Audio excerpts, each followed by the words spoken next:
Hello everyone and welcome to the channel. I'm Emmanuel, I'm an Airbus pilot, and in today's video we are going to have a look at the brand new just released SimBrief Takeoff and Landing Performance Calculators. Yes, other than what most people are saying on the internet right now, there is not just a takeoff calculator but also a landing calculator included with it. So let's go ahead and generate our SimBrief flight and then we can get right into it. Now, with our SimBrief flight generated, let's also directly open it in charts, because, well, this will get interesting later on. We will talk about that in a moment. Now, let's go back to SimBrief and start our calculation. So, you find the new calculator down here under Performance and Tools. And indeed, you do not only have takeoff and landing performance over here, but you also have a route between airports option where you can just search for the quickest routes between two airports. Say, for example, I wanted to fly from Düsseldorf to Munich, then I could just hit search and it would come up with a lot of route suggestions for me, and including where those are from, etc. Nice tool, but not the primary one for which we're here today. We are, of course, here for the takeoff performance and the landing performance. So let's go right into it. Of course, you can just start filling out all that good stuff manually, like A320, I want the Phoenix version of it, and so on. You could do all that stuff yourself. But the easy option that most of you are probably going to use is the one right up here, populate from last flight. And if we choose that, it's going to enter everything automatically.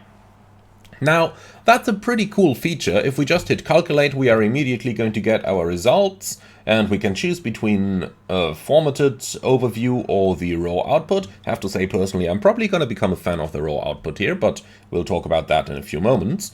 Now, you need to understand, however, that the weights that are used over here and the runway come directly from your SimBrief flight plan. Now, as good as that may be, we have to keep in mind that that data might not exactly be accurate for your flight. So say, for example, you rounded up a little bit of the fuel, then you might want to take a little bit higher takeoff weight here, or you want to cross-check the runway, because the SimBrief does not automatically select the best runway at all times. So from time to time, it certainly does make sense to cross-check those numbers.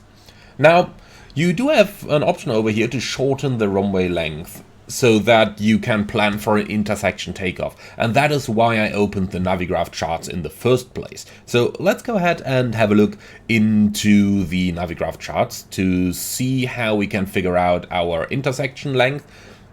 Because, well, the intersections themselves are not available at the moment, but it is rather easy. So if we go up to the Navigraph charts over here and then go into the chart menus, then you will see that many airports either have the intersection length directly on the airport chart over here. So for example, if we look at runway 26 right, then you might just have the information written directly here next to the intersection, or you might have something like an airport info chart. And if we're looking at the airport info chart, over here you can get those numbers as well. So let's say we want to depart runway 26 right, then you can see from the complete runway we've got 4,000 meters of runway length available from the full length. But when we are going, for example, for intersection Alpha 12, then we have only 2,780 meters available. So that is 1,220 meters less than from the full length. So if we wanted to plan for intersection Alpha 12, then we could enter a runway shortening of 1,220 meters. And if we now hit calculate, you can see that it comes up with different values for us. Now, let's first of all select the correct runway. That is exactly what I meant earlier. Like, we are departing on a flight to the north. Like you can see it sit over here. So obviously 26 right is the better choice for us, but SimBrief planned 26 left. So these are the kind of things that I meant earlier, that you should cross-check the runway that you are choosing over here, because the automatic output is not always the best one. Now, let's go on then and have a look over the settings that we have available over here. So, first of all, takeoff weight, logical, flap setting, optimum, in my opinion, seems to work pretty well over here. Like, it gives me flap setting 1 as an optimum takeoff under these conditions, which certainly does make sense.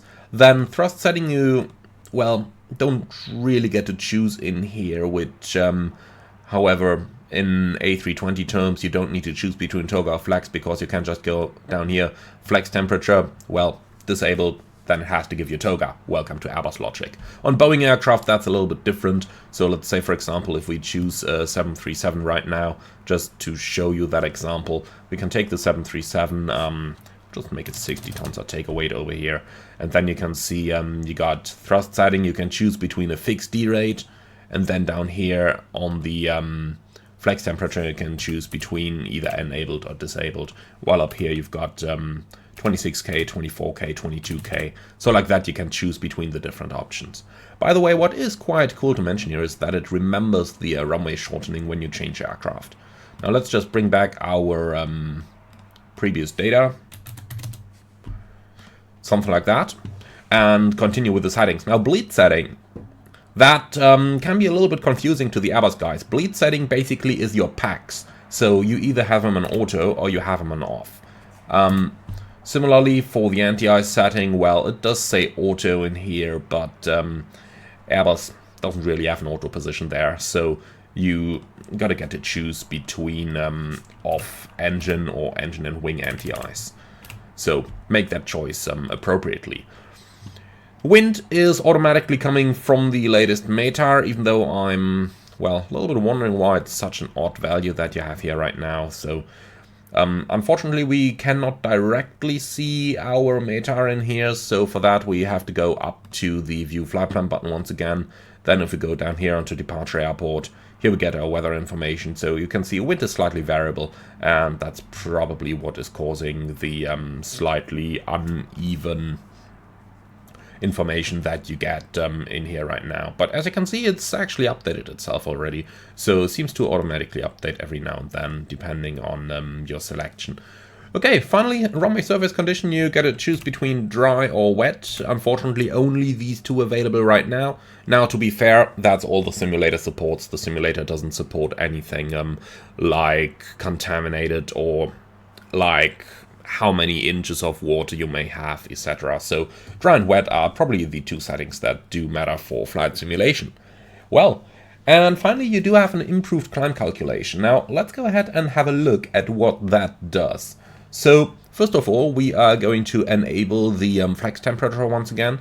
Now let's hit calculate, and you can see that this is what we get. 58 degrees assumed temperature, and then takeoff speeds 139, 140, 141. Now, those of you who watched my video on the takeoff speeds in the ini-built A320 will probably have gotten hold of it already, but I'll explain it in this one nonetheless.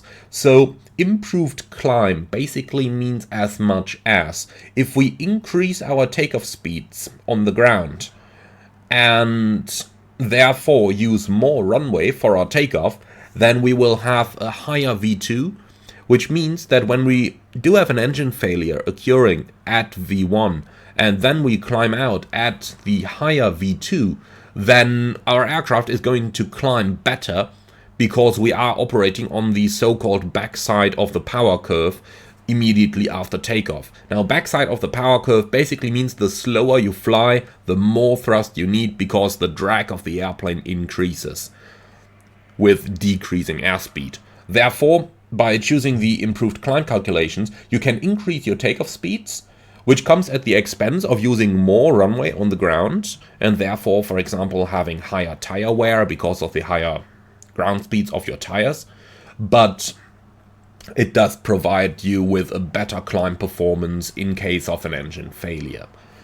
Now, if we do have a look, the impact of that is going to be mostly visible when you take out the reduced runway here, when you take the full runway length. So let's go for this and see what we're going to get. You can see if we go for a 4,000 meter runway, it gives us takeoff speeds here at 65 degrees assumed temperature, 153, 153, 154.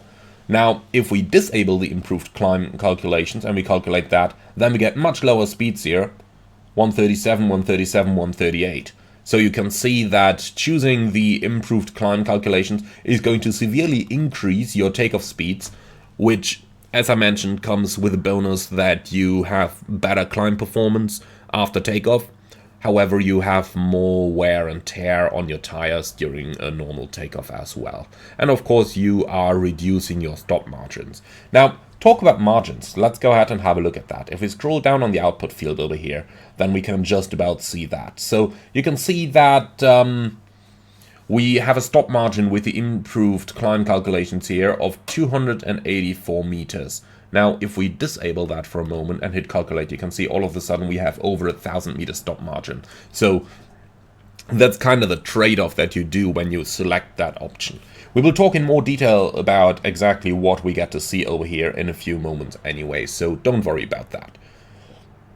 Now, when we come to our output settings, over here you just get a rough summary. So you've got stuff like your flap setting, your thrust settings, your bleed setting, anti-ice, and so on. So always cross-check that this stuff that you get over here is actually correct. Now, the takeoff limit down here, this is what you get for the given weather conditions and the given airplane conditions. And with that I mean the certification of the airplane. So basically, the takeoff limit tells you this is the maximum weight you can get out of this runway.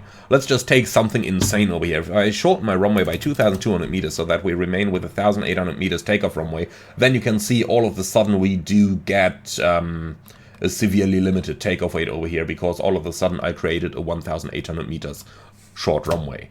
Now let's bring that out again and go back to our full numbers. Weather info down here, as I mentioned, not 100% sure where that wind comes from right now.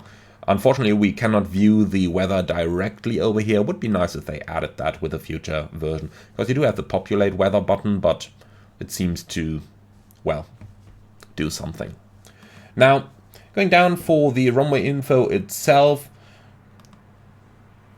standard stuff really. The only important thing here is the runway shortening that you should check in your calculation, because that is the applicable intersection length. Make it easy, for example, if we go over here into the charts once more, let's say we wanted to take intersection alpha 13, that's 200 meters down the runway. So I'm going to enter that, shorten length, 200 meters, hit calculate, and then down here, obviously, we do get that information. Now, in the graphical representation, it tells us it's shortened from the end. Now, it doesn't really make a difference whether it's shortened from the end or shortened from the start, except for obstacle clearance, but I'm not sure if SimBrief actually has obstacle data in it. At least I can't find any hint towards it. Now, if we do have a look into the numbers that are given to us down here, then we basically get the same information that we get from the real-world Airbus tool, which is really cool. Now, if we have a look at that, then we can see that it tells us, most importantly, and this is the most important information that pilots would be looking for, the stop margin you have for the current given takeoff data. For example, with the current data, and if I would be using these speeds up here, then I would know if I have to reject my takeoff exactly at V1 under the worst possible conditions, then I will have 910 meters of runway available for me to stop the aircraft. Now, we can obviously make that a little bit tighter if we go for the improved climb. Gives us higher takeoff speeds. All of a sudden we can see we've got 37 meters of stop margin. Now, this margin has a direct influence on our decision to reject the takeoff. Let's say, for example, we've got 1,000 meter stop margin, then of course it will be a much more relaxed decision to stop than if we just had 37 meters like we have in the calculation right here. So if we just have those 37 meters, we might not want to reject for a failure that we could otherwise safely take airborne. We might just want to fly that traffic pattern, come back for a landing using the full runway ahead of us.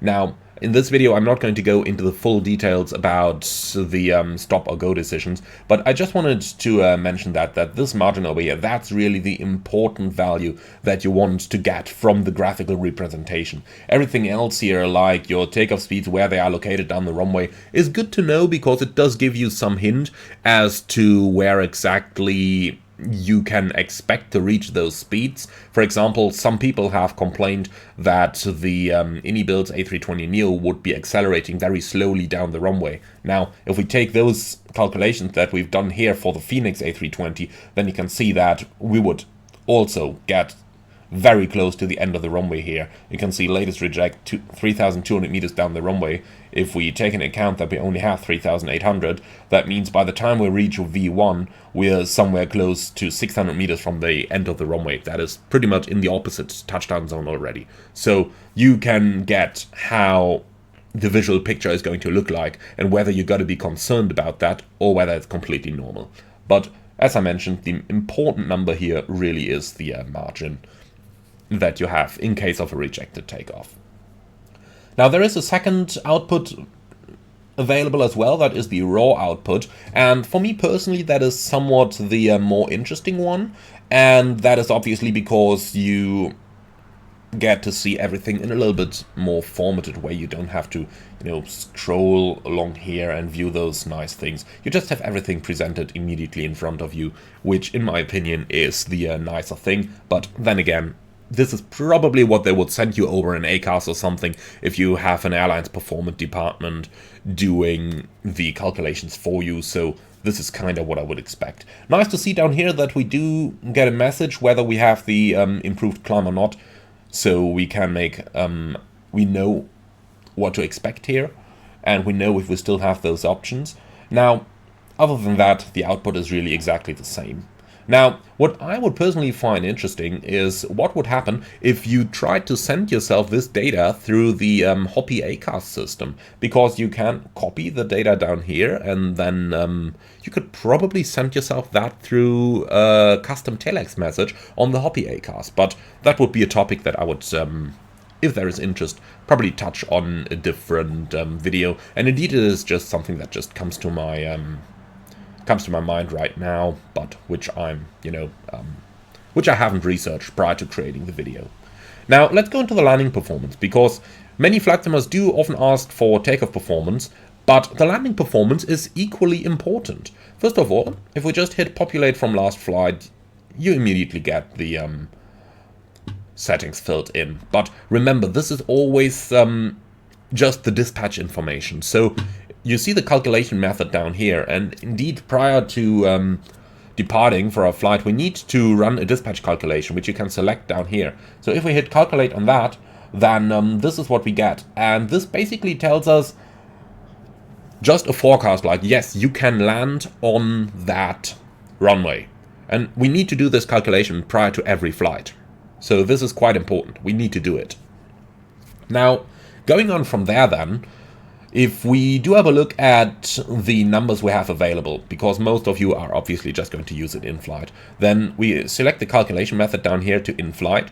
And now let's have a look at the data available. So first of all, runway shortening is not that interesting on an approach on the landing, unless there is a NOTAM out there that says that parts of the runways are not usable. Apart from that though, the landing weight, obviously you need to recalculate that. What you get in here when you import or when you populate it from the last flight is just the forecast from your operational flight plan. My recommendation, have a look in your aircraft, have a look at the fuel on board, at the expected landing fuel, calculate the difference and subtract that from your current gross weight, then you get your expected landing weight. Now, let's just make an example. Usually the actual landing weight is going to be a little bit higher than the forecast landing weight from the flight plan, unless you encountered some significant unplanned delays. So let's just say that we got 61 tons of landing weight over here, just to make things easy. Now, flap setting, right now we can only choose between config 3 and config full. There is no optimum available there, which is a pretty nice function of the actual Airbus tool, but then again, on the landing flap setting, most of the time you'll simply use config 3 unless something else is required to make an exit.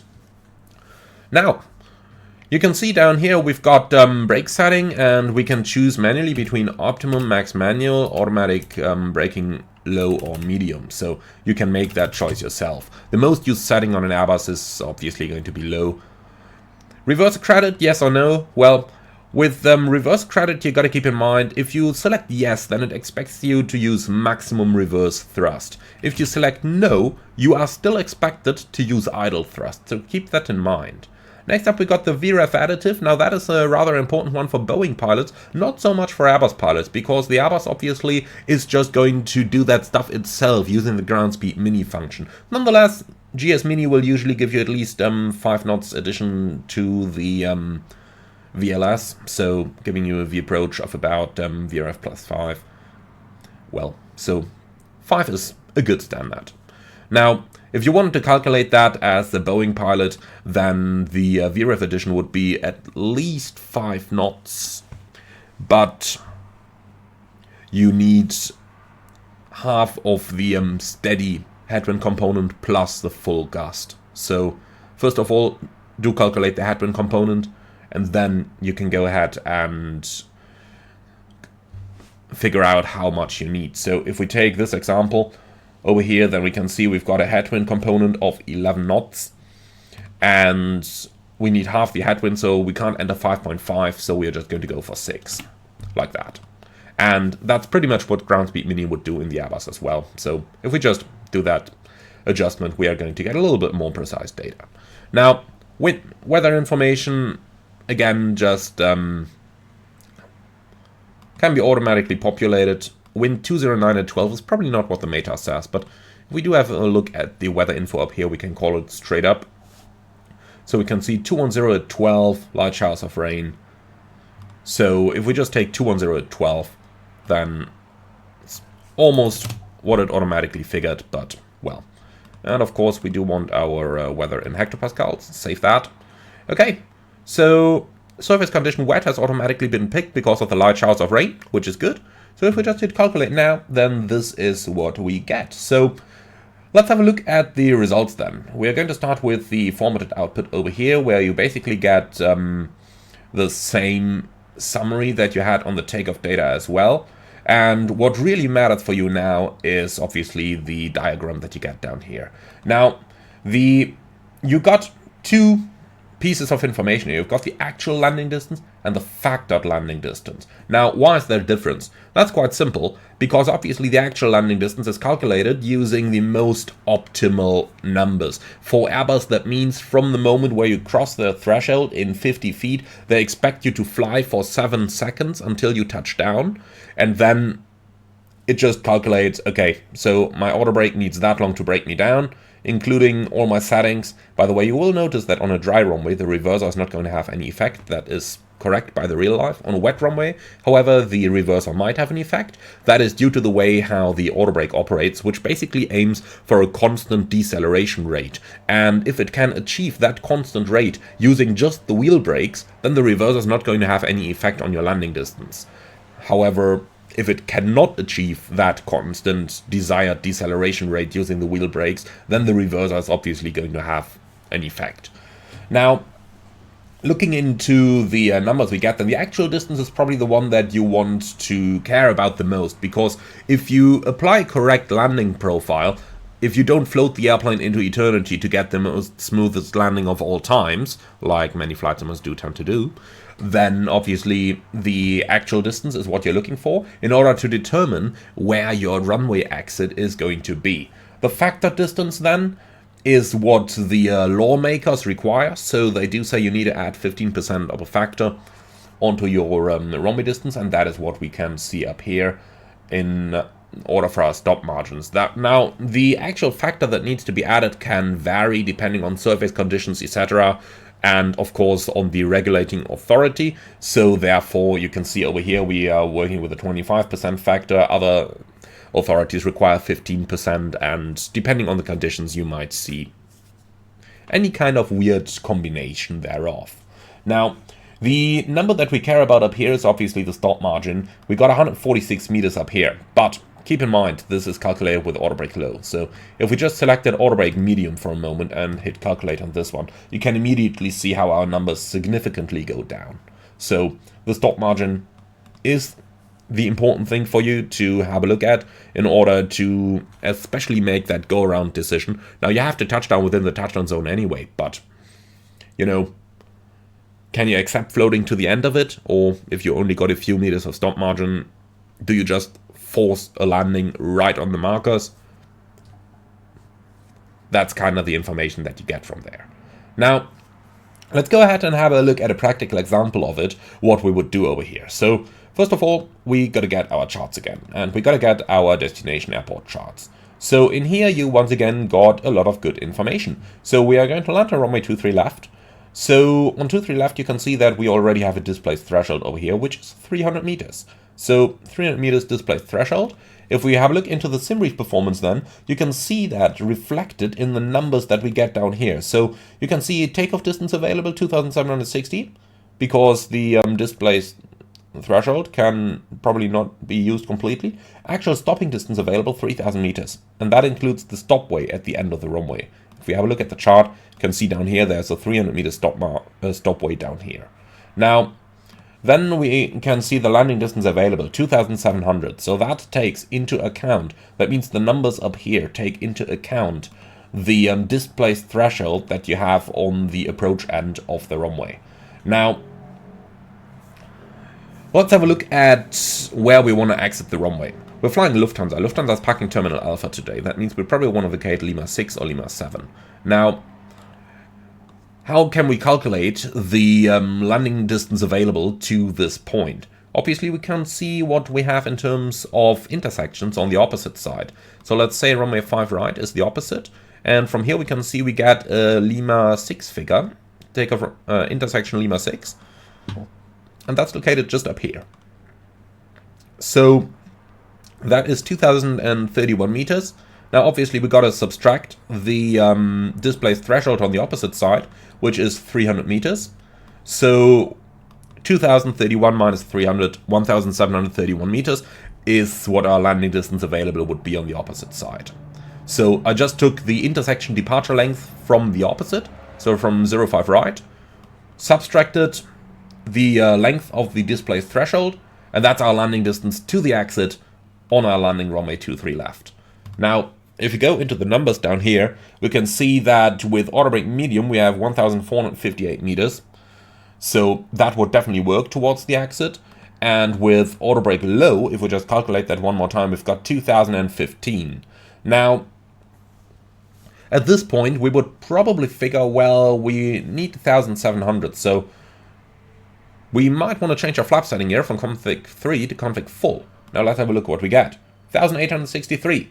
Now that is 160 meters, roughly, 130 meters to be more exact,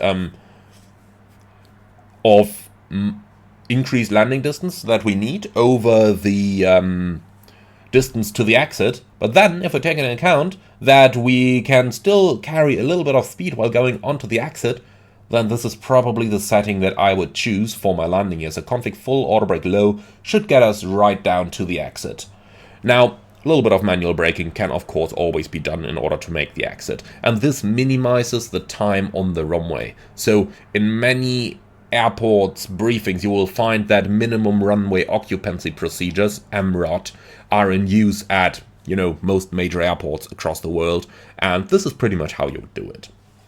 Alright, and this is the kind of information that we get over here. Once again, we do have a formatted and a raw output available, and the raw output, in my opinion, still is the better output, because you get the more interesting numbers directly over here, like you have your stop margin, you have your flap setting, etc. So, in my opinion, I do prefer the raw output, but I can of course understand if people prefer the formatted way, because it just looks a bit nicer, you know.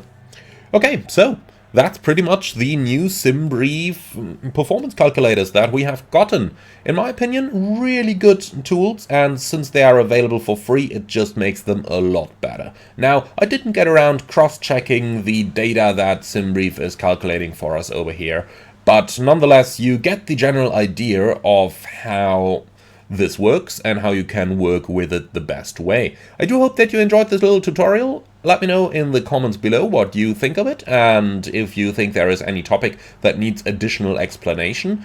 As always, I'm very much looking forward to your feedback. Thank you very much for watching, everyone. Be sure to leave a like, comment, and subscribe to the channel if you're up for more. And finally, if you really love what I'm doing over here, I would appreciate a small donation through the Buy Me Coffee link in the video description below. Thank you for watching, and I'll see you all again on the next one.